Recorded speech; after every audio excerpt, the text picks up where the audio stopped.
What's up, everybody? This is Roxy Firewhite Flo, your mom, and I wanted to give you guys a quick tour of my playroom and what it looks like. I have been asked many times when people see my playroom in pictures and stuff that I post on Instagram. They've wanted to see my playroom and how I organize it. So I am going to show you guys in hopes that maybe this will give you guys some ideas in organizing whether you have a playroom or a play space for your kids. So first, I'm going to take you to this side of the room.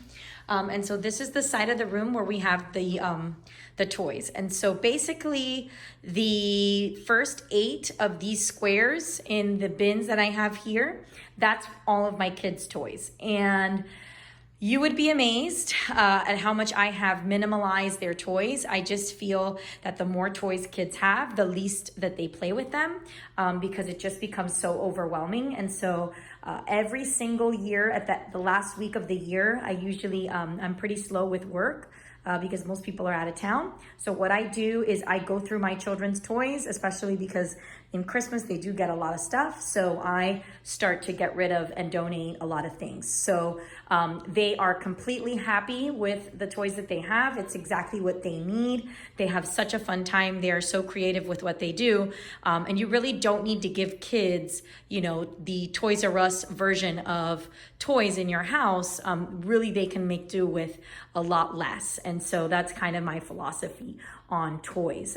Plus, it's just so much clutter. As you can see in my playroom, I only have one dollhouse, which I will show you guys that. But that's it. And then I have a little carriage and a little stroller back there for a little baby doll. But other than that, I don't have anything else because everything else is super bulky, and I just don't like any of those like contraption type toys where it's like this big, kind of looks like a piece of furniture, and I just can't deal with that. So, so as you guys can see here, this is how I organize my toys. I got these labels at Etsy, just, do a search on playroom labels, and I pretty much, there wasn't a lot to choose from, but these looked really nice. And what I love about these labels is that not only does it have the letters, but it also has a picture. So I have a 5-year-old and she's just starting to read. So what I love about this is that she's able to clean up her playroom herself by looking at where everything goes. So I really love that. My kids in my house are responsible for keeping up their playroom. They have to clean it themselves. They have to get everything organized themselves. I don't really ever clean this playroom at all unless the kids are in school and I have to clean the house that day or whatnot. But for the most part, they clean their own playroom. Okay, so I'm just gonna go through my little categories. I have here just a bin, and this is all of their food toys. As you can see, there's a marker in there, which doesn't belong, but hey, you can't expect perfection with kids putting toys away. They do a pretty good job. This is just some girl dress up stuff. I have a Play-Doh bin with all types of Play-Doh toys and Play-Doh things to make and all of that stuff. And I have Play-Doh. I also have here, this is all the dolls that they have, Barbie dolls and such. Okay, I also have here large Legos, so they can build stuff. This is my little people bin. So this is all the little, people, guys and cars and little things. I call them little people. All right, and then we have some balls here just for them to roll around the house. My rule on balls is you can't throw balls inside the house. You can roll them, so they do that. Just some pretend clothes. They like to play. A lot of my kids love dress up, so they love doing that. So I also have my puzzles. And what I do to organize my puzzles is I basically buy these bins, and I will link them on Amazon. They're not bins, I'm sorry, they're like bags. And so what I do is I cut out the front of the puzzle and I stick it in here, and then I put all of the puzzle pieces inside. And so this saves a lot of space. And the kids are able to open them and do their puzzle and put them back. And the rule is you can only use one bag at a time, so we don't mix the puzzle pieces. And the kids know they've done a pretty good job of learning that. Okay, so I have actually 2 puzzle bins, so it's the same as the first one. I have 2 puzzle bins, and they they really love doing them. Then this is kind of like my homeschool, like educational area. Especially with coronavirus, I've been doing a lot of homeschooling, but throughout the year, I still do a lot of educational stuff, even though my kids are in school. I always want to reinforce their learning and always, you know, find work for them to do and things for them to do that's fun, that doesn't feel like homework. But still they're able to learn. I have a very strict no screen policy during the week. And so if I'm going to cut screens, I better have stuff for them to do, is my philosophy. So I do provide them with alternatives so that they don't think about the screens. And it really has saved a lot of heartache in my family and a lot of craziness that goes on when kids watch a lot of TV. So I have here some of this little tray, and this I just got at an office supply store. And what it has is it has construction paper, lined paper. I have a bunch of coloring book pages that I tore out. So I tear them out of the book so that it saves space. And I just stick these in here. And then I have some white copy paper. And so this is awesome for like whenever they want to color, they can go ahead and just come here and do it themselves and get there. And I'll show you what they use to color in a minute as well. And so this is just this binder is it's a pre-K learning folder.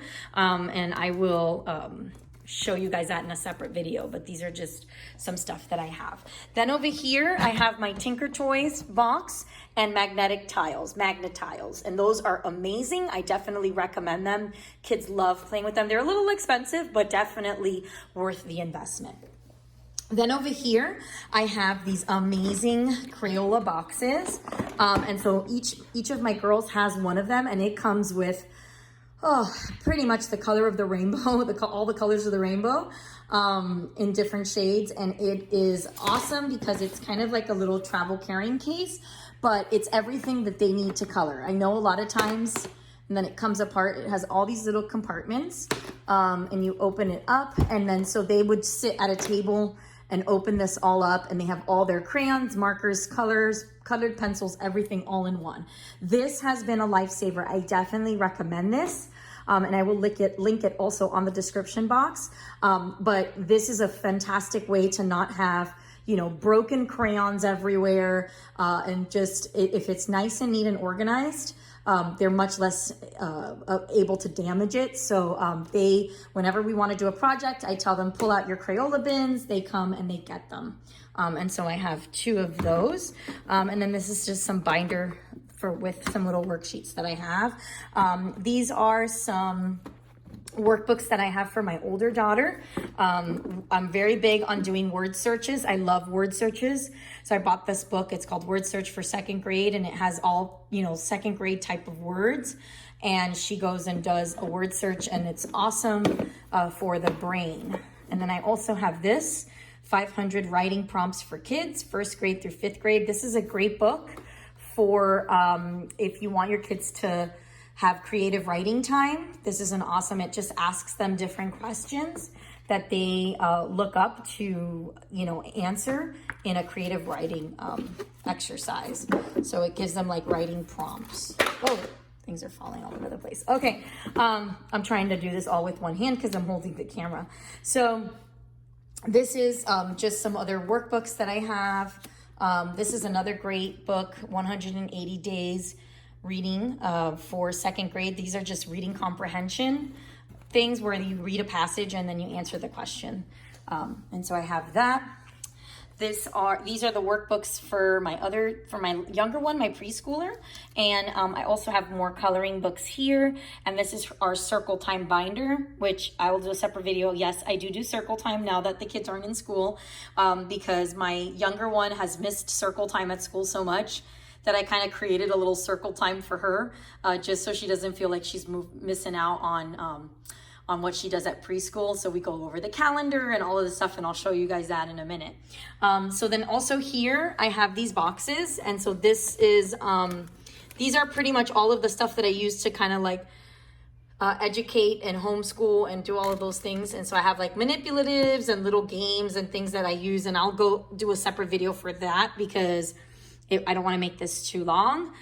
These are just my daughter's gymnastics mat or dancing mats and yoga blocks that she uses. And so I will move over here. These are their desks. I just got these desks from IKEA, and they do their work here for school. Sometimes we do stuff on the dining table, but this is kind of where I put my older one to work while I work with my younger one, because we're doing a lot of activities and things and it could be distracting. So these desks are amazing. They have, you know, great drawers. Now they are in charge of these drawers, so they can do whatever they want with that. This is it. This is the only dollhouse we have. It's minimal, but they enjoy it very much and have a great time playing with it, and come up with all kinds of things. That's just a painting I did from Painting with a Twist. Isn't that cool?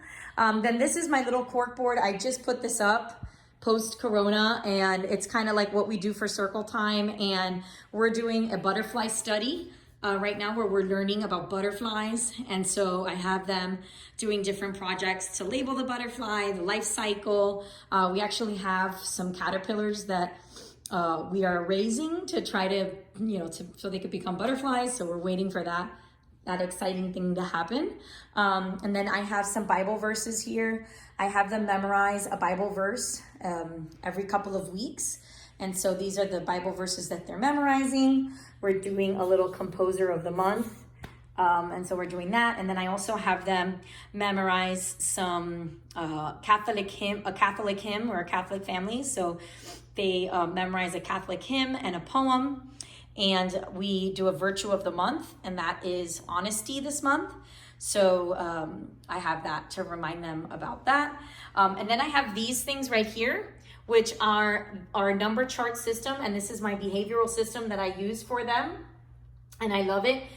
It really encourages them. It's kind of more of a positive system where they start at number 1 at the beginning of the week. And then every time they are good listeners, they get their chores done, they do what they need to do, we move our numbers up. And so if they get to 10 by the end of the week, they will either have some special mommy time, special daddy time, extra bedtime, or extra time that they don't have to go to bed yet. I give them treats and little things, you know, nothing really crazy, but it definitely keeps them on their toes and accountable for their behavior.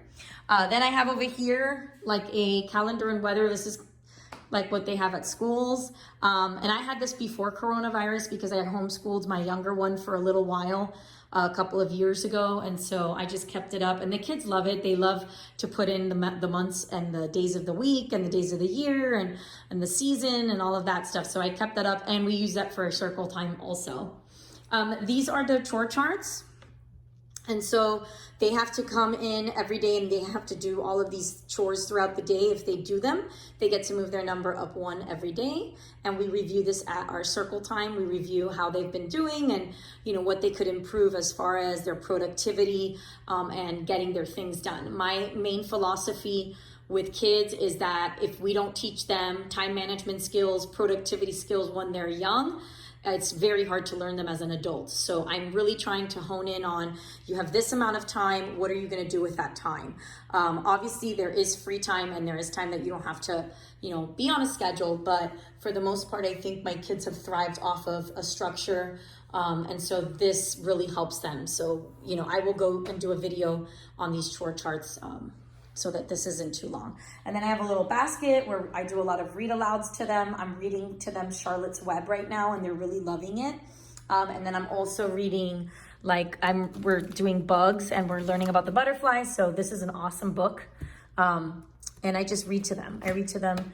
We're also memorizing all of the presidents. So I have those flashcards for that.